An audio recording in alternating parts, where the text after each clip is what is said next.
Estamos chegando aqui nesse espaço que é da Denise Bica, uma super veterinária que sabe tudo de mente de cavalo. Então vamos ver o que nos aguarda, o que ela vai nos mostrar. Aguarda, olha que lindo lugar.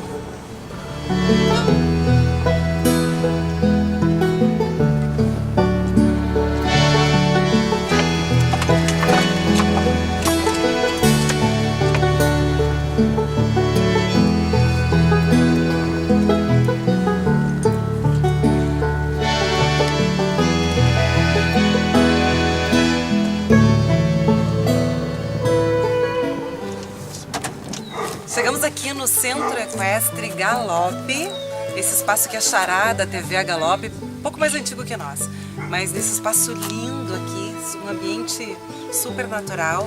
Vamos ver o que nos espera. Acho que a Denise Bica tem algumas coisas surpresas pra gente por aqui. Quem sabe um cavalinho sentado para uma entrevista. Sou o seu cavalo, sou suas conquistas, sou as esporas pontiagudas do domador, o estado do seu chicote, bridão, pistas. As ferraduras, as rédeas curtas, o segredo. O calafrio do medo na força bruta do ditador. Sou seu cavalo, sou suas estradas, sou as batidas firmes dos cascos no chão. Sou perseverança múltipla, polarizada. Suas veredas amplas, ensolaradas. O mel que põe o gosto em sua jornada.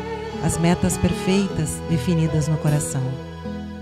Ver o mundo do ponto de vista do cavalo, sentir o que ele está sentindo e poder então interagir com ele sob sua ótica, é justamente o que a doutora Denise Bica busca no seu trabalho. Ela, que é a professora de equitação, domadora, treinadora, decidiu receber nós da TV a Galope para um bate-papo. A Denise Bica, ela tem uma história peculiar, única com esses animais. Animais fortes e quanto maior, melhor. Porque, na verdade, ela olha para eles pelo seu universo, pela maneira que ele se relaciona com o mundo e com o homem. Denise, conta pra gente como é a tua história, como começou a tua vida com o cavalo e o que representa para ti hoje?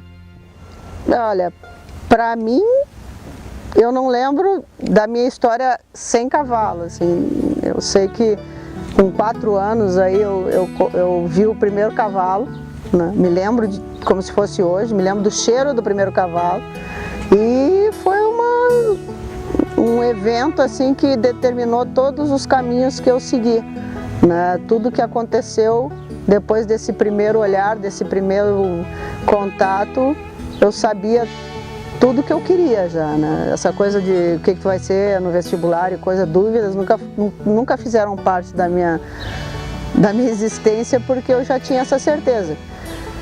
Eu sou veterinária por causa do cavalo, não, o cachorro eu sei que late, sabe? O cavalo é que direcionou, eu seria qualquer outra coisa desde que com o cavalo, né?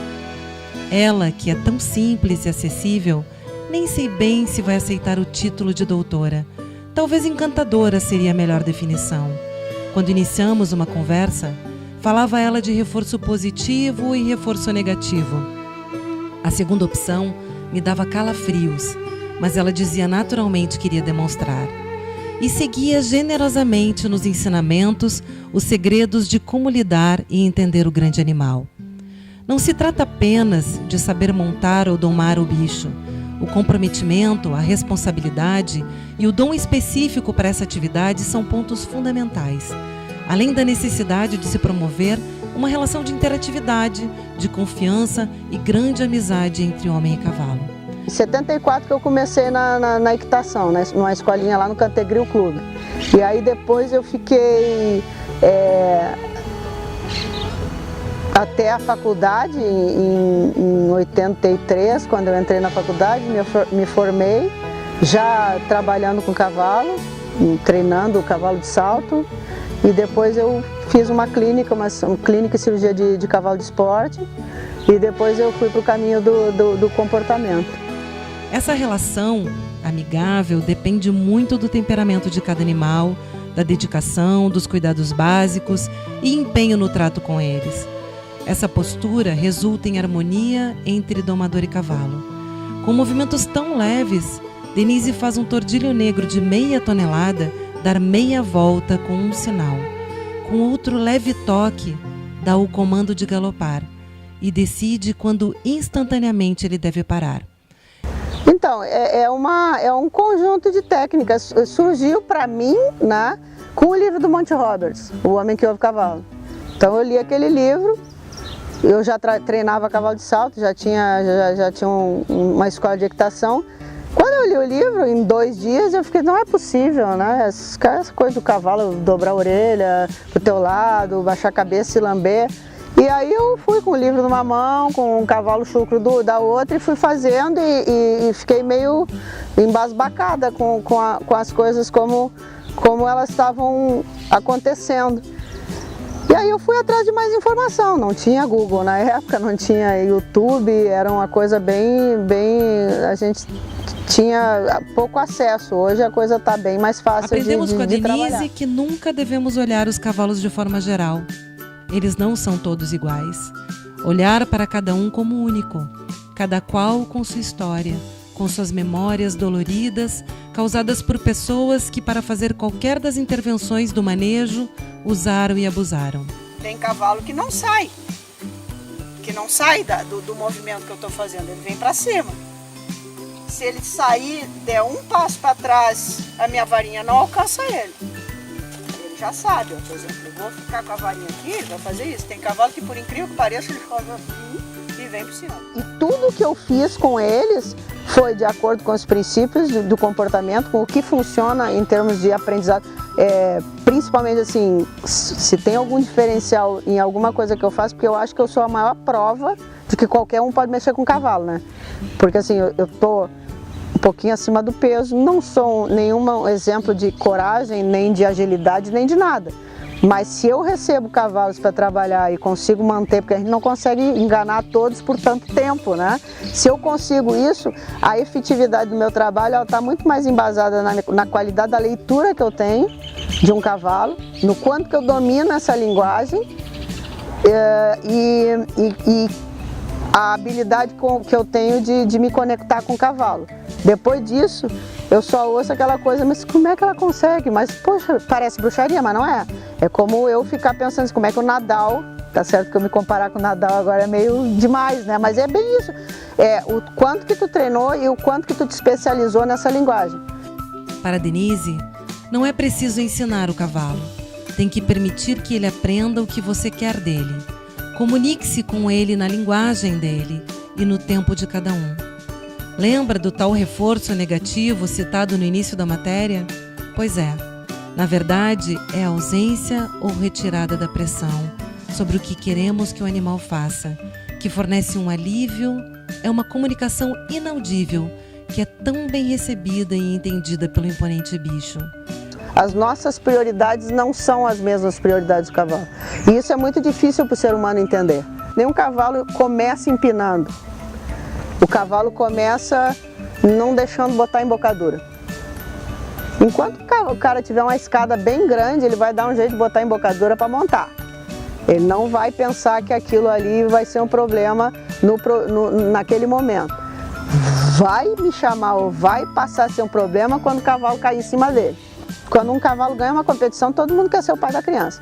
Fui eu que criei, eu que ferrei, eu que montei, todo mundo quer participar daquele sucesso. O cavalo fez besteira, entre aspas, né? O cavalo perdeu a função, coisa foi do nada, que é a frase que eu mais ouço, do nada enlouqueceu. Em outro momento, ela busca o pequeno catatal, o pônei vigoroso que à primeira vista parece que não obedecerá a ninguém, e como se num passe de mágica ou numa bruxaria, a treinadora dá uma lição de gentileza e com um fio invisível de confiança mútua, ela coloca o animal sentado no chão, ou com as patas em um palanque e ainda agradecendo a demonstração com um beijo.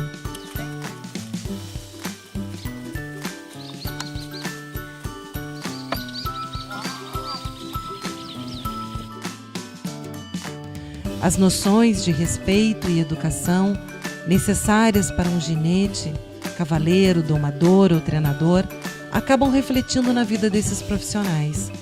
Isso é um aprendizado. Aprende-se muito com o animal, disse ela. E segundo a nossa encantadora, basta mostrar 3 vezes para que o cavalo não esqueça mais. Desmistificando-se assim a ideia de que os bichos são animais irracionais. O cavalo não é covarde, ele tem bom senso, né? Ele não é...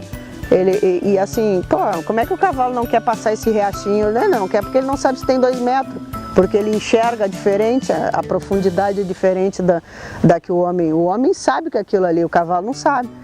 E então, assim, se colocar no lugar do cavalo, de uma forma literal, porque também para toda aquela pessoa que avilta o cavalo, tem aquela outra pessoa que coitadiza o cavalo. O cavalo não... Ai, pobrecinho do meu cavalo. O cavalo é cavalo. Nessa relação, nada acontece de um dia para o outro. Demanda dedicação diária, gosto pelo cavalo, humildade para aprender com ele, sobre tempo, alívio de pressão, humildade para aprender a equitar, colocando-se corretamente em cima dele e interagir com ele, em vez de impor, mandar, pressionar e castigar. Só nesse momento as embocaduras deixam de servir como muletas e ferramentas de contenção, e um aprendizado amoroso e natural aparece. E melhor, sem traumas, sem medos, sem dor. E a mente desses animais é tão simples e tão complexa ao mesmo tempo que o Catatal até se deu conta de que eu fazia parte do seu time e prontamente me deu uma lição de acolhimento e me surpreendeu com o que havia aprendido. Nesse caso, a aluna era eu. O resultado, exatamente o que deveria ser.